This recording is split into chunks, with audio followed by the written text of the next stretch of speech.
The most awaited moment has arrived now. We have with us the Chairman, Indian Institute of Engineering, Science and Technology, Shibpur, and ex-Chairman, ex-Chairman of ISRO, Dr. Radhakrishnan, to share the real story behind Mars Orbiter Mission MOB. Dr. Radhakrishnan completed his PGDM from IIT Bengaluru, received PhD from IIT Kharagpur. He has been the Chairman of ISRO in Bangalore from 2009 to 2014. Under his direction as Chairman at ISRO, 37 Indian space missions, launch vehicles and satellites were executed. Under his effective leadership, India's first planetary exploration, the Mars Orbiter mission, was conceived, planned and executed with a great deal of originality. Sir has been awarded with numerous accolades, to name a few. Sir received the prestigious Alan D. ML Memorial Award, Distinguished Alumnus Award of IIT Kharagpur and IIM Bangalore, Silver Jubilee Honour by Ministry of Earth Sciences. Sir has been named amongst nature's top 10 people who matter. Dr. Radhakrishnan also achieved Padma Bhushan Award for his contribution to science and engineering, especially in fields of space science and technology. I humbly request you, sir, to please come and address the gathering.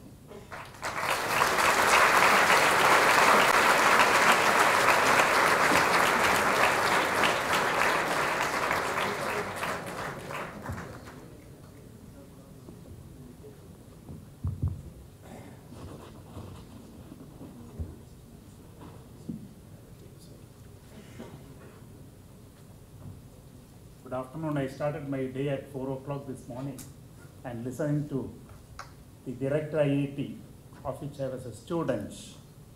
I felt it was a good thing that I did, and I thank our Dean for giving me that opportunity. It was a wonderful talk. I will just put a few slides to introduce the subject on the challenges that we faced, what we went through since August 2010 to execute the Mars Orbiter mission. And one thing which I learned over the last 1 year is that nobody in India need to be told about the Mars Orbiter mission. I went to Kozhikode for a function, and one of the religious leaders, a young man, was explaining to the entire community what the whole thing is about, what was the challenge in Mars Orbiter mission, and after doing this, where India is in the world in this area. I felt very happy at that point of time. That is one part of it. On September 24th, when this major action was done, we had from various parts of the country children coming to the school and watching that event. And after that, we received heaps of postcards, rolls of letters, and clothes on which they had written down several comments, all sent to us. We also had them in the schools making models of how this whole mission was achieved. And we also saw, and you must be also part of it, on the Facebook, which has today 9 likes, discussing physics, mathematics. And one single achievement of this rupees 450 crores investment in the country is that transformation that has taken place in the younger generation of the country. And when we went abroad immediately after that, we found all the Indians who were outside feeling so proud. We went to Canada. Even in the airports, any Indian who saw us wanted to take a photograph. They said, today we are feeling proud, we are better than Canadians. That's the kind of feeling that you get. So India is proud, India can do. So what I just wanted to tell in a few slides is that story. Can I have the first one? This is basically where we are and where we reached. And a small element of India's space program is devoted to the excitement, exploration of space. And we had the Chandrayaan mission in the year 2008. And till then we had only the satellites going up to the orbit of about 800, 900 kilometers above the poles for remote sensing, or the geosynchronous satellites at 36,000 kilometers around here for communication or meteorological application. For the first time in 2008, we went up to 4 lakh kilometers from Earth. We also got out of the gravity field of Earth, the influence of Earth, and finally orbited a satellite around Moon precisely and operated it for 312 days, and observations were made by about 11 instruments on that satellite. A few of them were from outside, and that also led to at least 2 good discoveries. That was the starting point that we had. In our scheme of things, study of Sun, study of Mars were important. You heard a bit of it from Professor Ajit Kembhavi, who is also a member of our Space Commission, and you will be hearing more about it later. But Mars holds certain key to the origin of life in the planet Earth. Also in the future, scientific community feel that they can go to Mars and have habitat. These are the 2 things, and Mars is our nearest neighbor. But here the issue is, it is far away. 55 million kilometer when it is closer, and about 400 million kilometer when it is farthest. To reach there, we have to go through a circuitous path around Sun, which is nearly 660 million kilometers. You can translate the distance into the communication delay. So the first and foremost issue is how to deal with the communication delay, how to ensure that we have sufficient power for commanding the satellite on its way as well as when it is around Moon. Both the transmitting system on the ground and also the receiving system in the satellite. If it takes 20 minutes for a signal from the satellite to come to the Earth to know about its health, and equal amount of time for the command corrective signal to go up, and the decision making time on the ground, you need to provide autonomy for the spacecraft or the satellite so that it can do some minimal functions on its own, either to switch over from the main system to a standby system, or to put itself into a safe mode, or do certain sequence of operations without waiting for commands of all these actions from the ground. Instead, looking at each page, look at the index page, start that action and go ahead. So this is what we needed to build into the spacecraft. We use some specific frequencies as cleared by the international community for such deep space missions. So we also needed to have the equipment designed for such frequencies and certain components which needed to be obtained for it. But the most important point is, this kind of a mission can be done only once in 26 months when you have a specific geometry between Mars, Earth and Sun. And in August 2010, when we started this activity, the first decision that we needed to take was whether you want to just attempt a flyby, that is a spacecraft that passes by the side of Mars for a few minutes and make some observation, or really want to have an orbiter around Mars. As Professor told, we wanted to take the challenge. The first decision that we took internally was, we will work for an orbiter. A flyby is an easy thing to do. Anyway, it will pass through. But if you are able to orbit by reaching there at the right time, at the right spot, and reducing the velocity precisely, then we get the orbit that we want. So it's a technological achievement for the country. So decision number 1 of August 2010 was that we are going for an orbiter. The question is, how do we do it?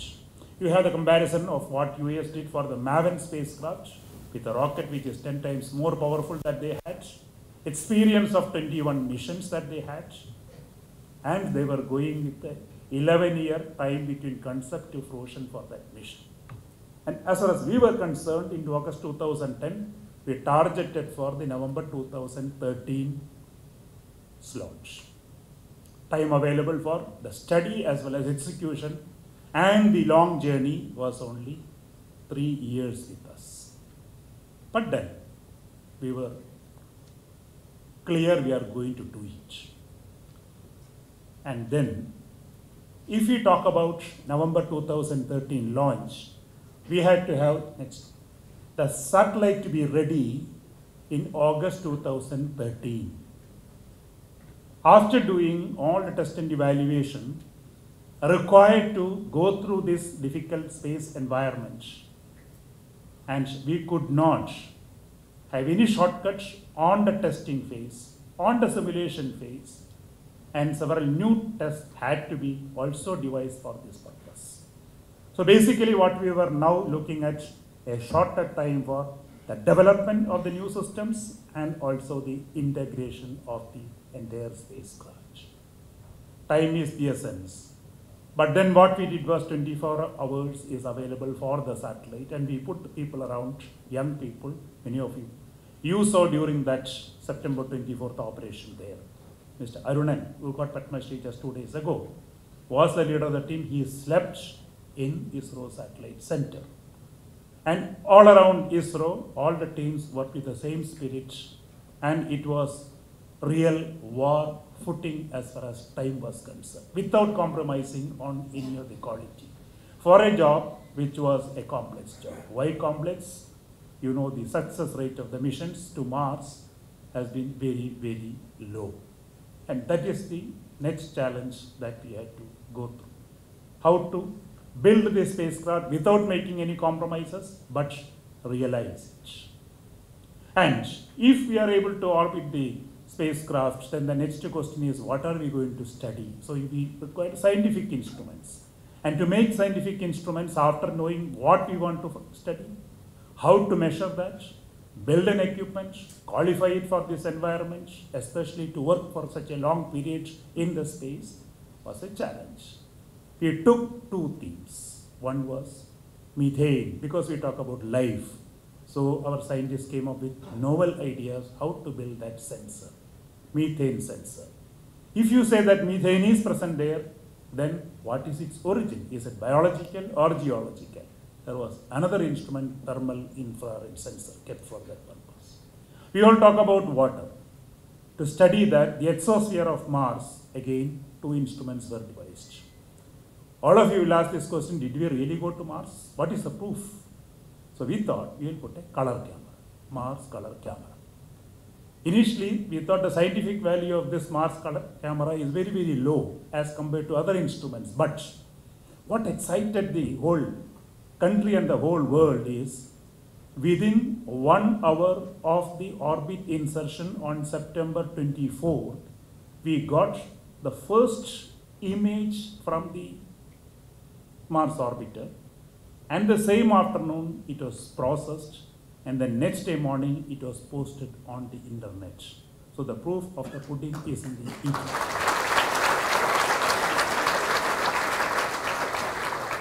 Many would have taken pictures of Mars from closer distances, but to get a full disk picture of Mars, that was possible with our spacecraft. And we compared the pictures with what NASA had taken, and there are very good comparisons available on this subject today.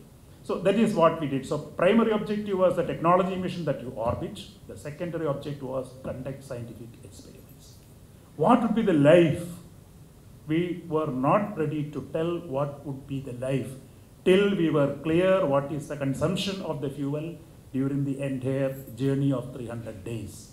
And then we said we will have 6 months life, and the life is limited by the availability of propellant for the station keeping, the moving parts which are there, as well as electronic components. So as of now, the life is much beyond 6 months. March 24th, we have completed that first phase. Now it is going to go for subsequent periods. As of now, we don't have any hitch on the spacecraft. It has worked so far well. That's the next part. When we talk about the communication and long distance, we had to go for 3 levels of antenna systems. One is a slow gain antenna but large field of view, a medium gain antenna, and then that large disc 2.2 meter diameter disc that you are seeing is the high gain antenna with almost 2 degrees field of view, which finally gets operated when we are near Mars. All these were done in special frequencies that were allotted to us. Next.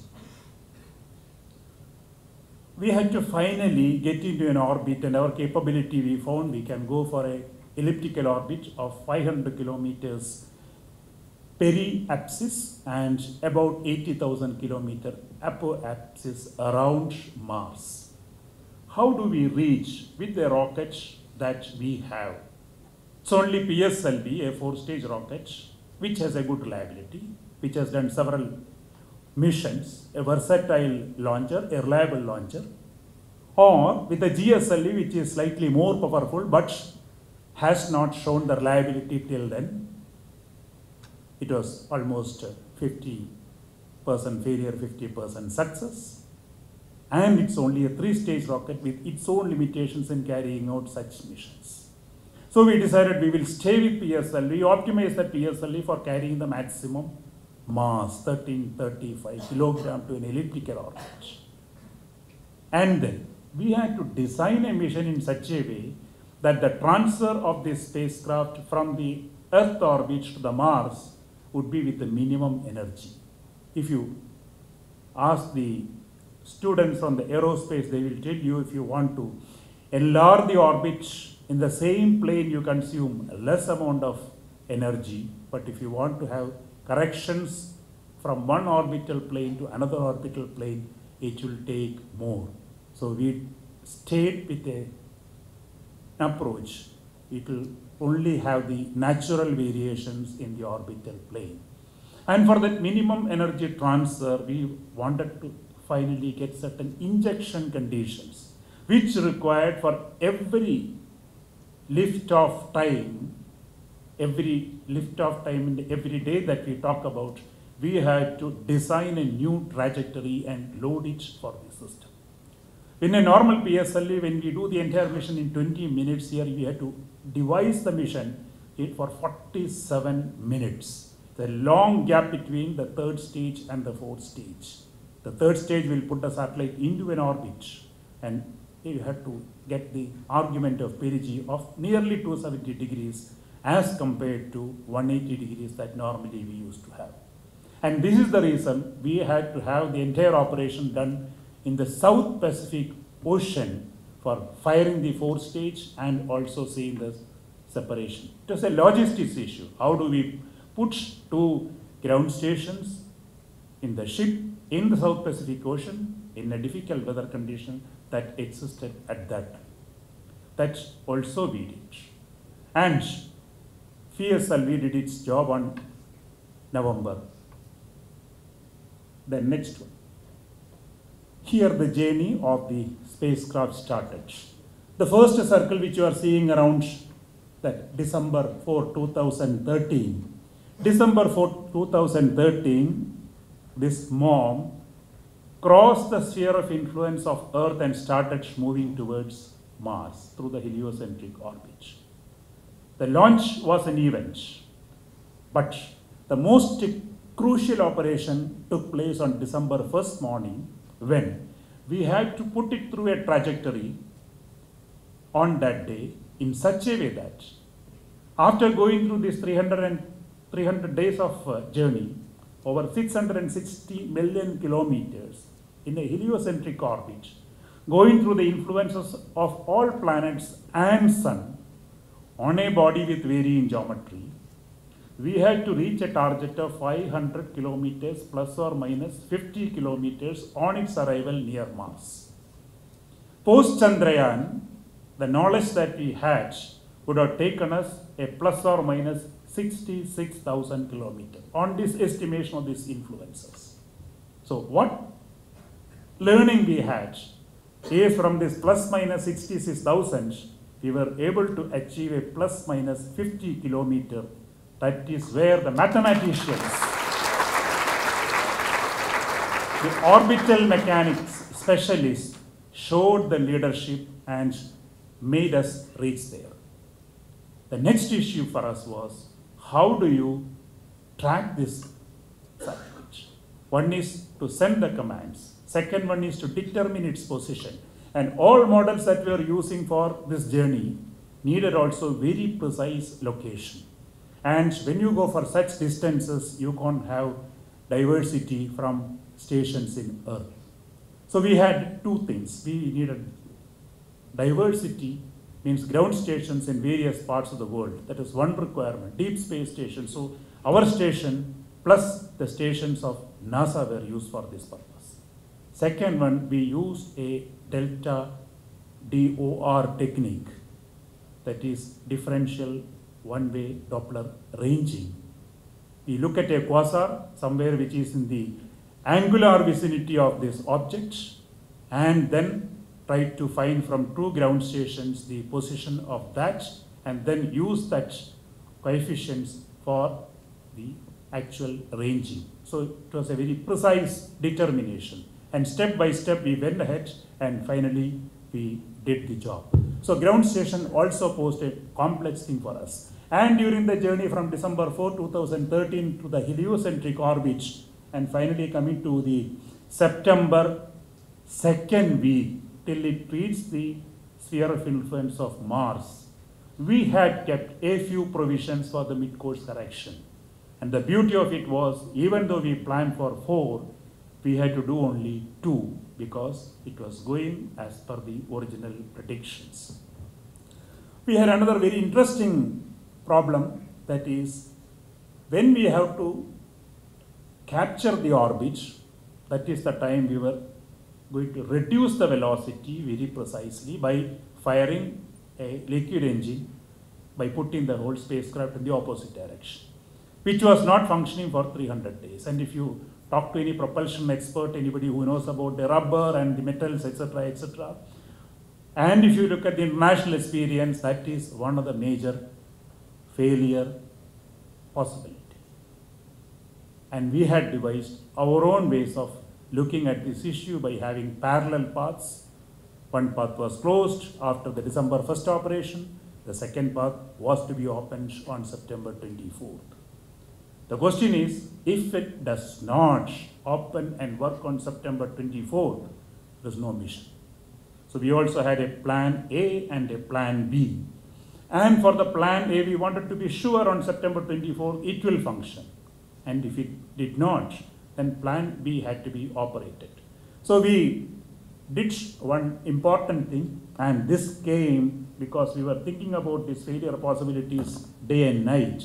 And we found we will use that main engine itself for a very short time, less than 4 seconds, for one of the mid-course corrections. And this was done on 22nd September.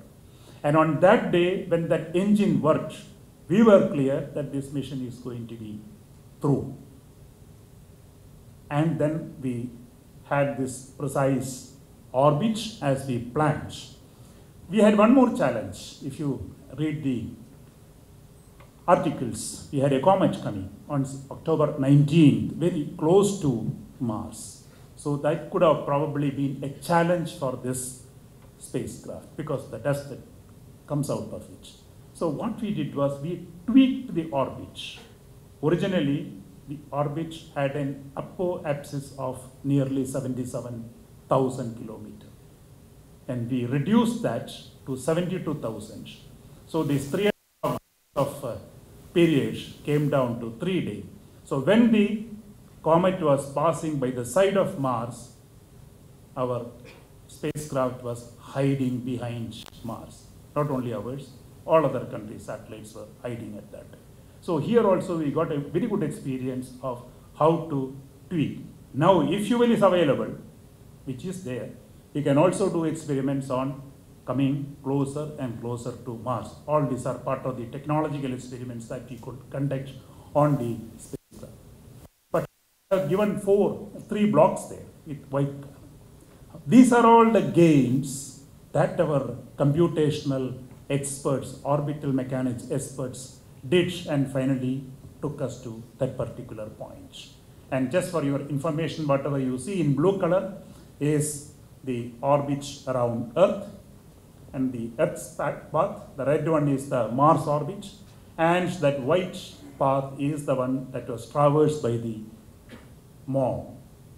Now, if you look at the small ellipses around the one, that is where we used our ingenuity to raise the orbit of the spacecraft in steps from where PSLV kept it, and then starting point of their Earth to Mars transfer could take place. Whereas in MAVEN of USA, they straight came to the point where they could start the journey.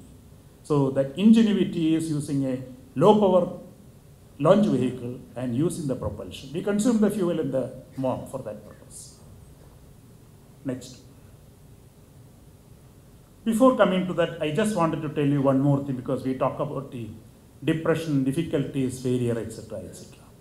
You look at the time in which we took up this challenge, August 2010 if you take, that is where ISRO had already a failure of the GSLV with its own cryogenic engine of April 2010. And we had behind us 3-4 GSLVs failing. In December 2010, we had another failure of GSLV. So the organization was passing through a very difficult time, with the questions being asked why GSLV is not flying when PSLV is able to do that job. And we also had several other problems which you have seen from the media.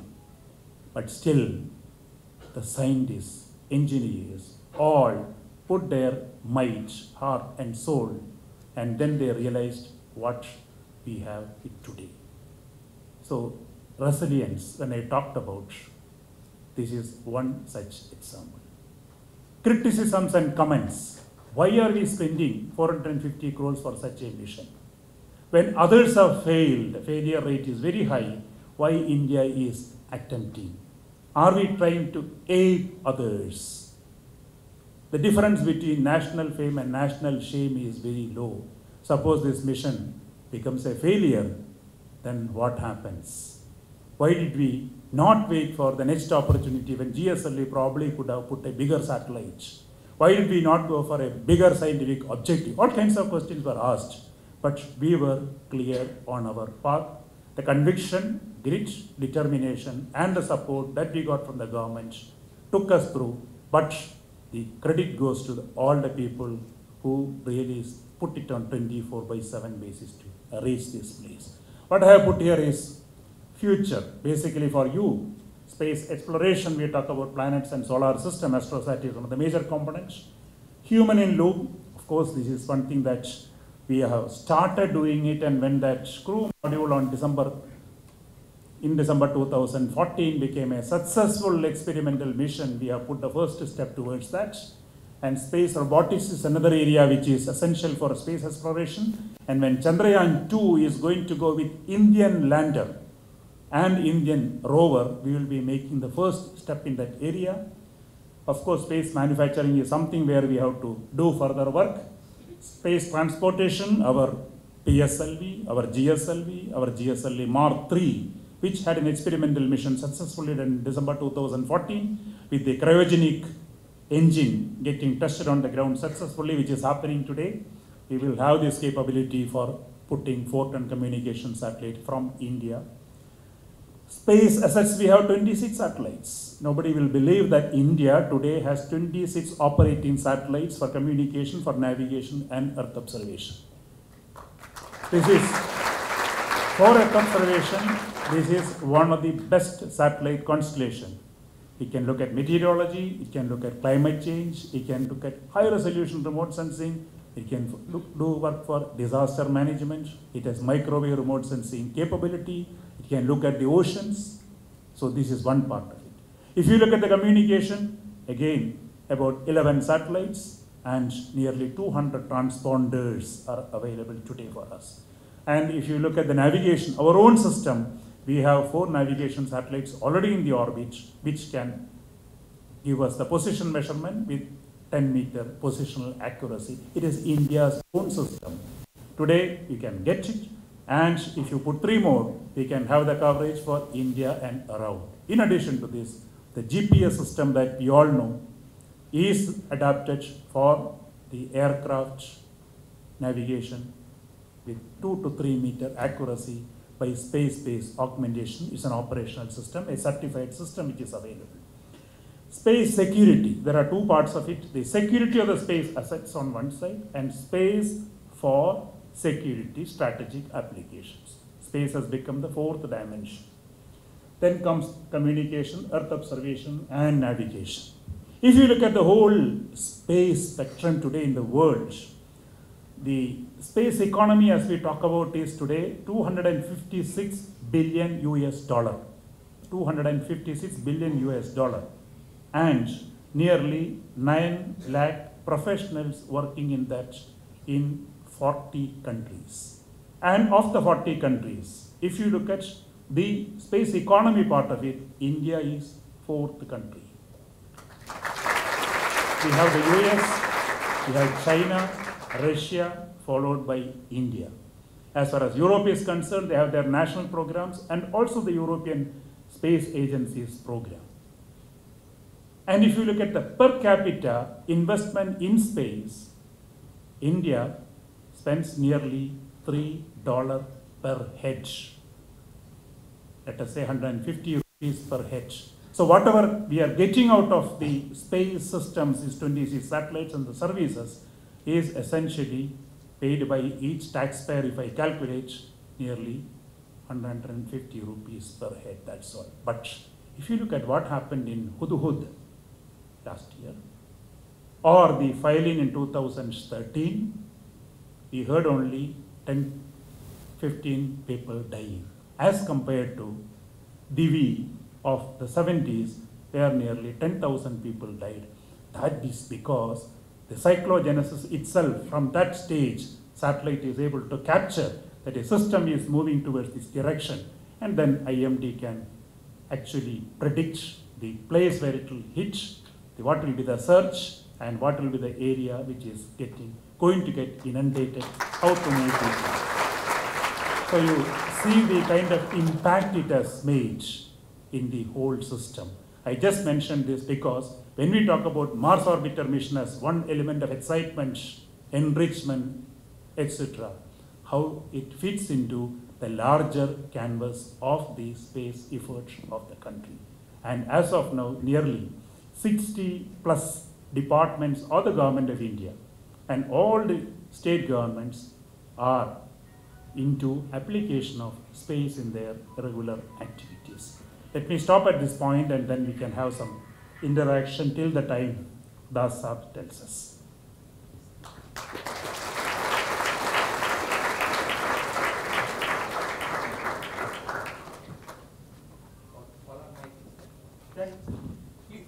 No, I'm comfortable standing. Yeah, open. Open from Maybe up to 1:30 we can. Yeah, maybe another 20-25 minutes. We can have a question. Yeah. Good afternoon, sir. Good afternoon, sir. I'm Arun Prasad. I'm MS Scholar in Mechanical Department. I have a question on the launch vehicles. Like we face a difficulty with GSLV, because it's a larger vehicle, and the US has larger launch vehicles. And what are the bottlenecks we have in developing larger launch vehicles? We are having very good PSLV, and why could not we go to a reliable GSLV? Yeah, that is the question actually. When we have a reliable PSLV, why GSLV was not reliable so far? First and foremost, if you look at the configuration and compare, we have the solid propulsion system and liquid propulsion system, earth storable liquid propulsion system for PSLV. That is the main system there. When you talk about GSLV, we have an additional system that is cryogenics. But there are large number of liquid propulsion systems in GSLV, 4 strap-ons and a second stage. If you look at all the systems, the S139 booster is same in both PSLV and GSLV. PSLV has the second stage, which is liquid-based system. The same is adapted for the strap-ons and the second stage. But here one difference is there are large number of fluid components in GSLV, nearly 400 of them. And if you look at the failures of GSLV, except for the first one, which was due to a wrong calculation of the mixture ratio of the Russian cryogenic stage, the third flight failed because there was a minor error in one of the pressure regulators, one dimension. A small component, again, in the next GSLV, which is a gas motor, which stopped, and one strap-on control system got closed, and the alignment of the navigation system got disturbed. So the failure was not because of the inherent vehicle per se, it was because of the component that. This is what happens. The next failure was because of the cryogenics, that is our own new development. So the basic difference between PSLV failures and GSLV failures has nothing to do with the vehicle configuration. That is one part of it.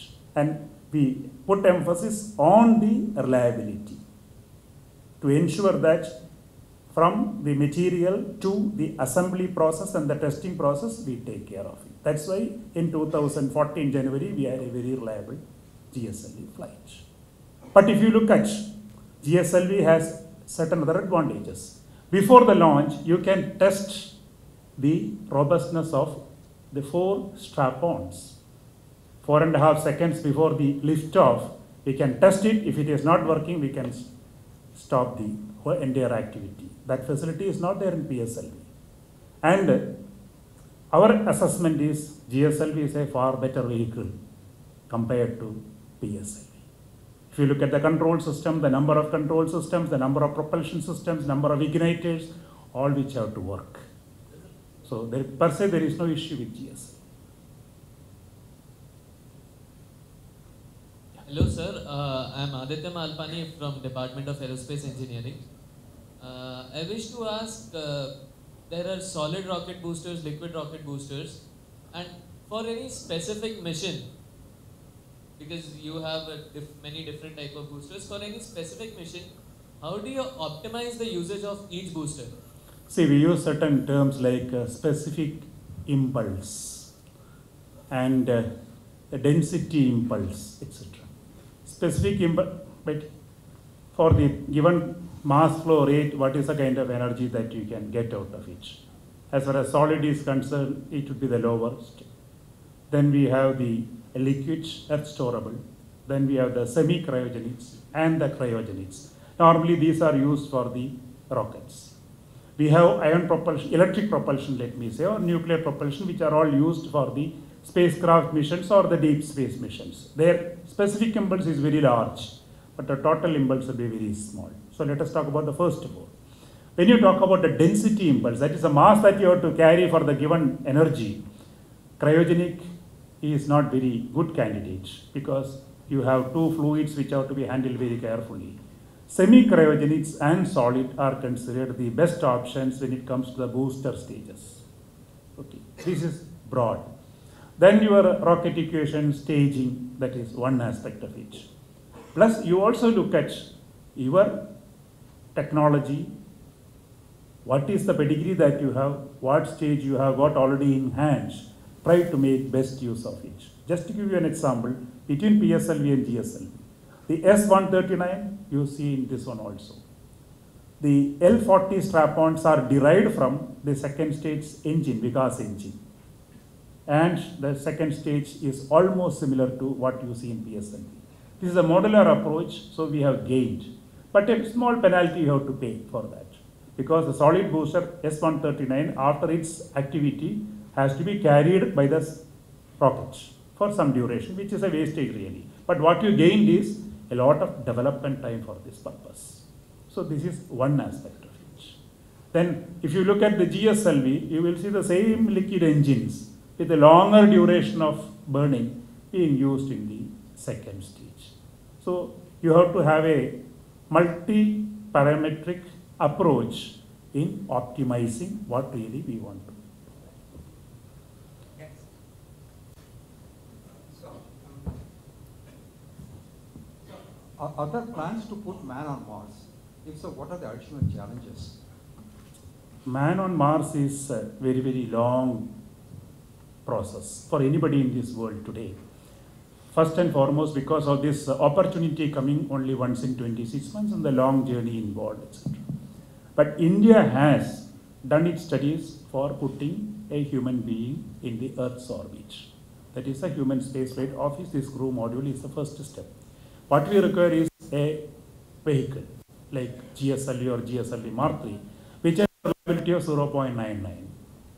Second, we should be able to assess its health, and at least a few seconds before it is going to explode, we have to take the crew members to a safe place. A crew escape system has to be there.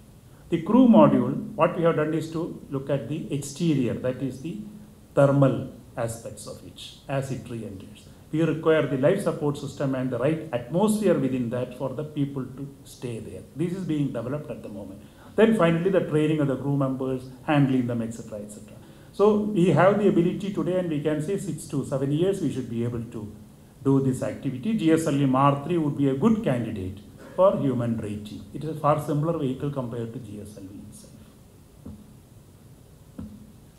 I have a question. Yes, sir. Which is how far we are in the reusable vehicle mission. Yeah, generally if you look at the shuttle of US, the Buran that Russians tried and stopped, idea is that you use the economy of the reuse. But when you talk about the overall life cycle of any reusable vehicle, we have to look at the development cost and the cost of refurbishment and the risk in the reuse of it actually. So one assessment is it is not really worth looking at as a program. Expendable vehicle will be more economical and more reliable. This is one aspect of it. Still, we are on this reusable launch vehicle technology demonstrator, because as far as technology development is concerned, it will take us to a new path, and which may become useful at a later stage, because in high temperature, hypersonic flight, etc. So Indian program is at the moment to have a technology demonstrator, and work is going on. Maybe by 2015 we will have the first test flight of it. Issue is it is a rocket, a cylindrical body and also winged body.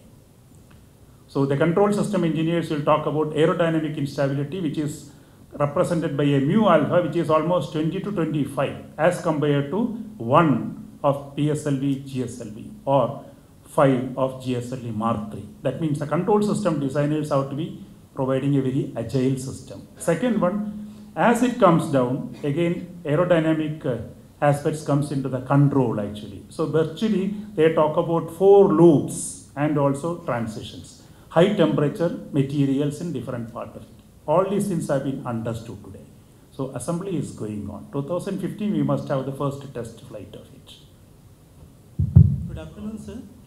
Sir, I would like to hear that with the advent of private enterprises in the field of space, like SpaceX, do you think it will be a good idea for ISRO to just focus on space-based research and hand over the rocket, the business of launching rocket to the private enterprises? We are already in this process. If you see right from 70s when we started the SLV3 and Aryabhatta, we decided that we are not going to build everything in ISRO family, but we will maximally use the Indian industry, develop them for this purpose. The result of it is today, when we talk about this Mars Orbiter mission, PSLV, and the spacecraft and ground system, there are about 120 firms, starting with the Larsen & Toubro and HAL on one side, to small micro industries who contributed for this for different elements. What we are now looking at is whether they can do higher level of integration, whether a PSLV can come out of an industrial entity in the next 5 years, whether the operational communication satellites can be done through an entity of industries. This is what we are looking at. That will be a model which is unique to India, with private sector, public sector and ISRO working together as an entity. This is on actually. Hello, sir. I'm Rohit Khana from Department of Chemistry. Thank you for providing the insight into this project. It's a successful project, but I have a doubt. Every space agency starts with a mission. They have a particular vision. Of course, we are doing Mars to see if this life is sustainable over there or not.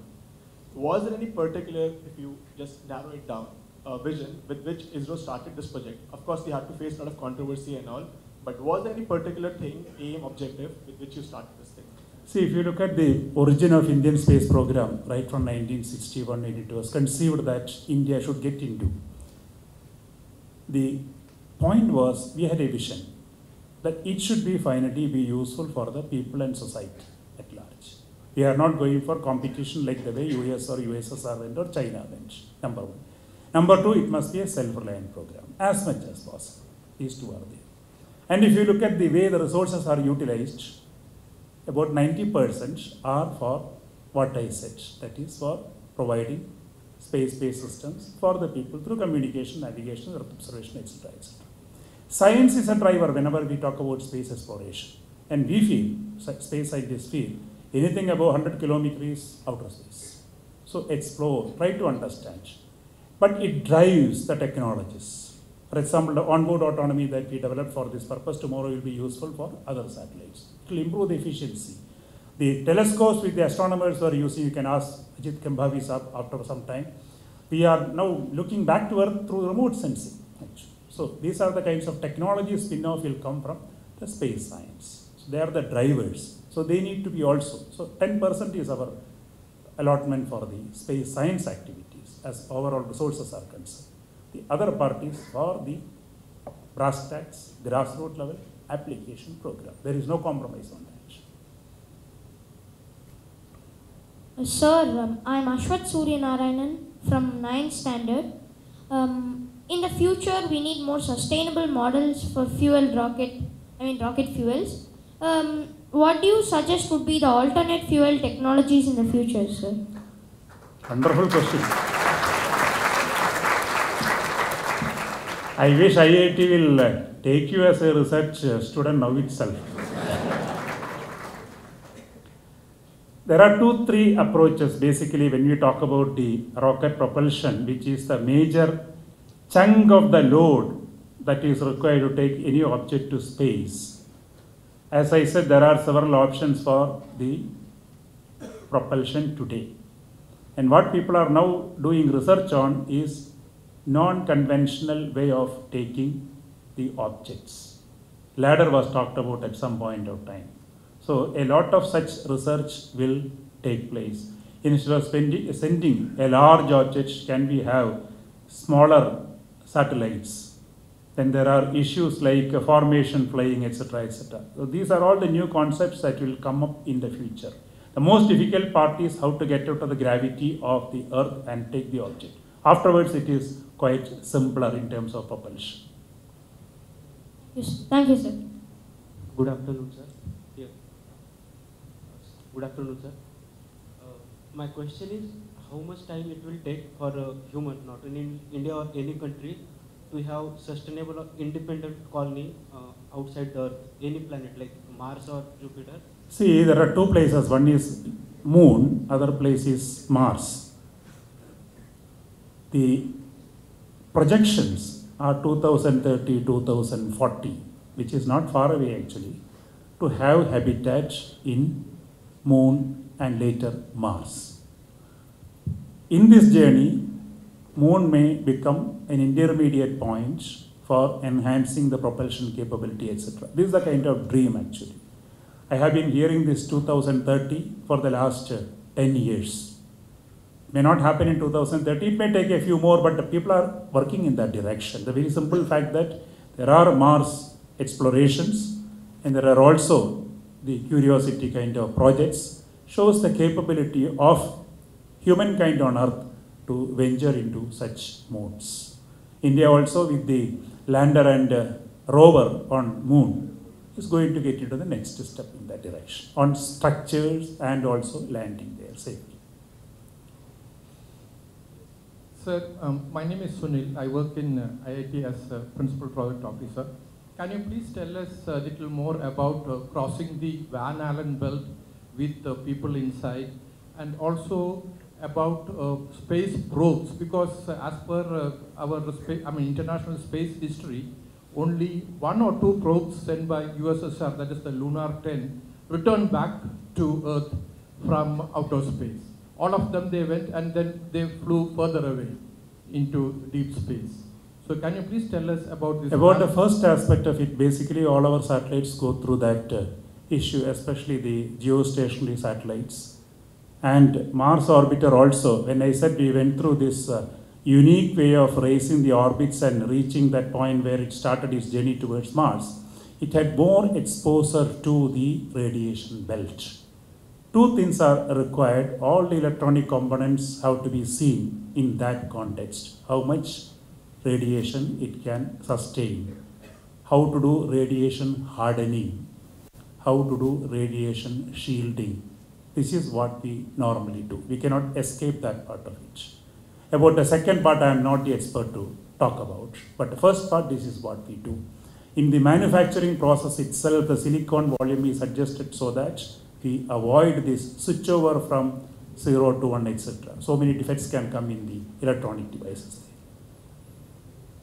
Sir, I'm from the electrical department, and there is one sponsored guy in our field from ISRO. So he was telling that in Mars orbital mission we have, out of this 450 crores, we have spent around 90 crores for arranging, and we have outsourced it to some US agency. So since it's a 90 crore activity and we are giving it to US, so what is our state in this this field of ranging, or how efficient we are? Okay. See, we require deep space network for commanding, also for finding out the position of the spacecraft. For Chandrayaan, we had 4 lakh kilometer only. Here we are talking about 400 million kilometer. So the station that we have set up in Bailalu near Bangalore, that was augmented with higher power and these new capabilities there. But when we are having a new spacecraft mission, we cannot test that first with the ground station, which is also going with the L board. Number 1. Second, if you use this station only, you will not get coverage 24 hours a day to look at the spacecraft. We were towards the end of the mission getting only from 11 o'clock in the morning till 8 o'clock in the night. The visibility from our ground station. So it was essential for us to have on payments the NASA stations, which are in Goldstone in USA, Madrid in Spain, and also in Canberra in Australia. These are geographically at 3 locations along with map. So what we did in the process is our ground station got calibrated. Its capability was proven, and we used it for both our MOM as well as for tracking MAVEN.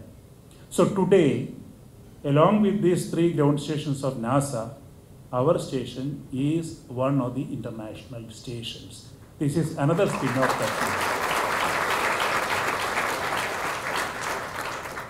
Sir, 2 days before Dr. Prasad was talking about Chandrayaan-1, at the time he was telling that the liquid propellants what we are using now, even leakage of very few ppm will cause immediate death.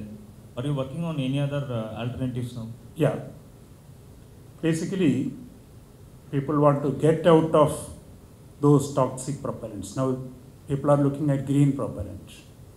Basically, there we use unsymmetrical dimethyl hydrazine, where one has to work with a ppm of 1 ppm for safety purpose. So in handling, there could be problems, plus also the combustion products that come out. So when the semi-cryogenic propulsion system comes, especially for the booster stages, it will take out of this kind of issue.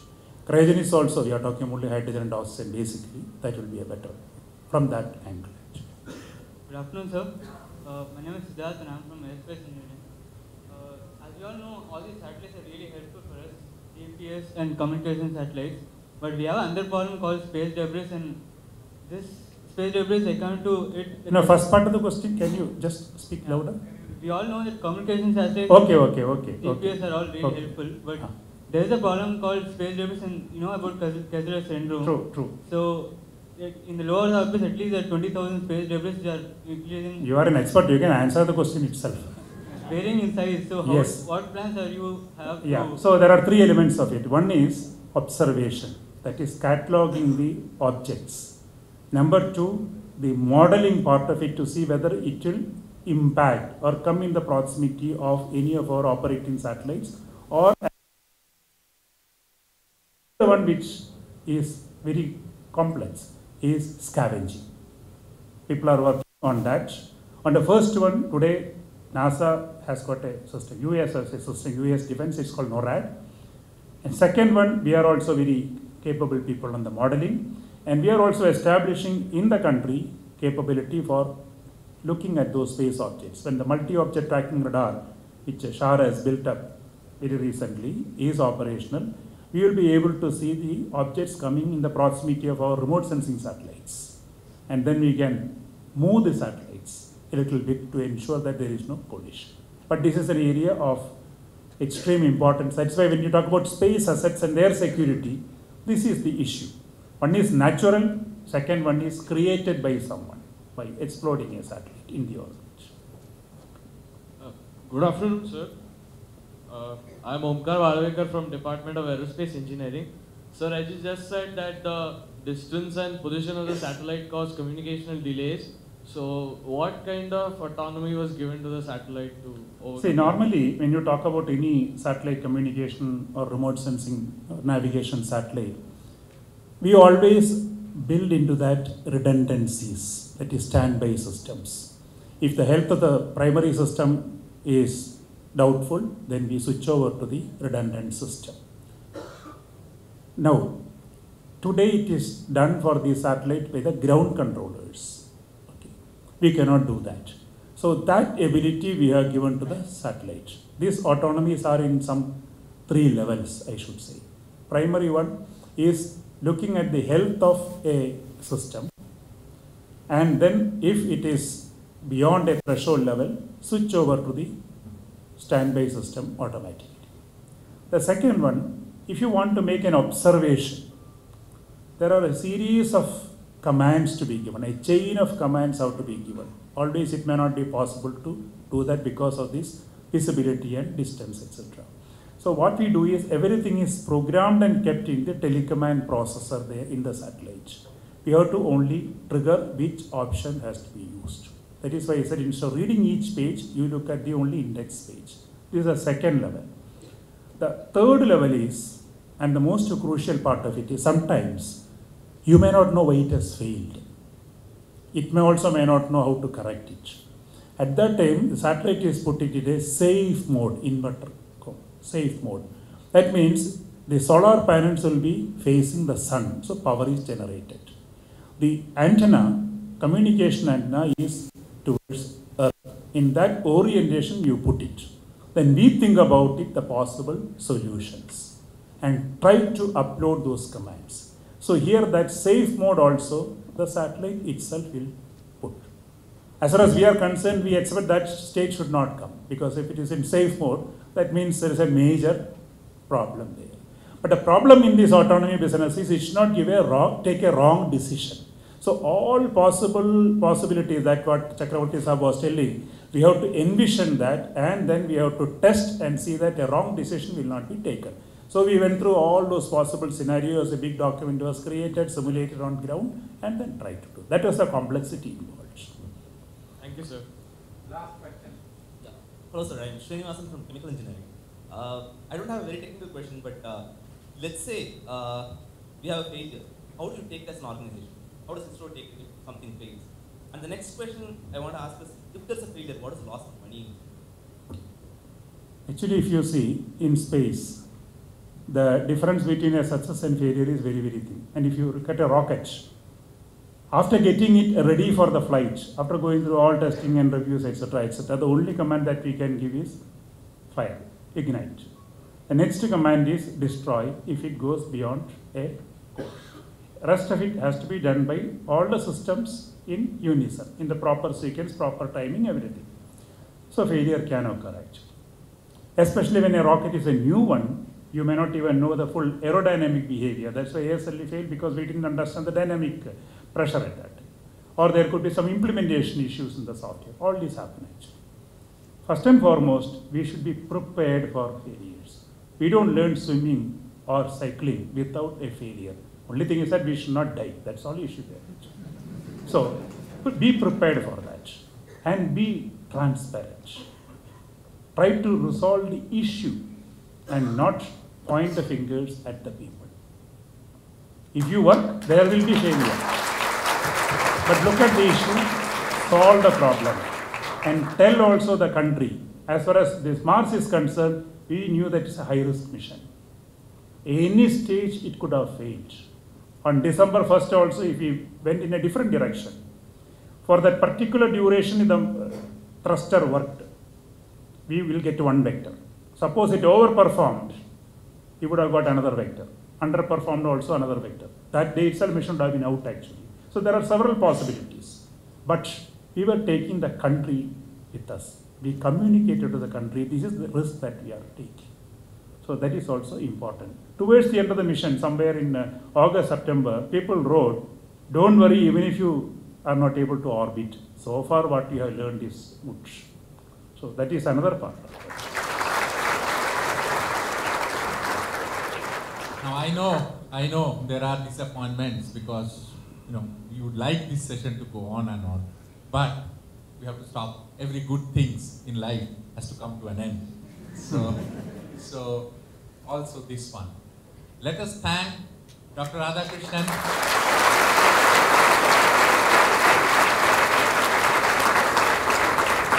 And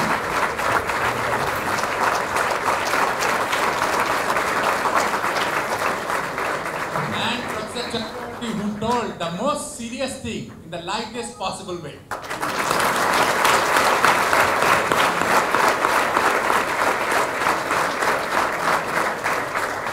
I think I have seen very few sessions as successful as this one. You can see people as sitting on the floor, and there are two other rooms in which this is being telecast, and those rooms are also full. So,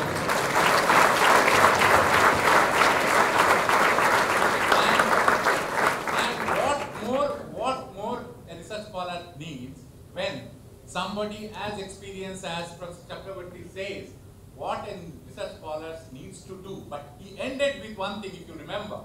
It is not planned, but it has happened. He told, remember, you are being paid by the poorest people, so you have to do something for the nation.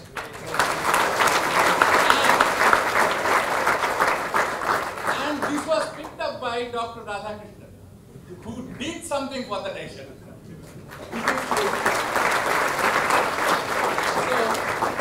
This was a great session. It's a pleasure. Maybe, I have to quit my job, but I would say one of the most successful things that I did during my tenure as dean was probably this event. So.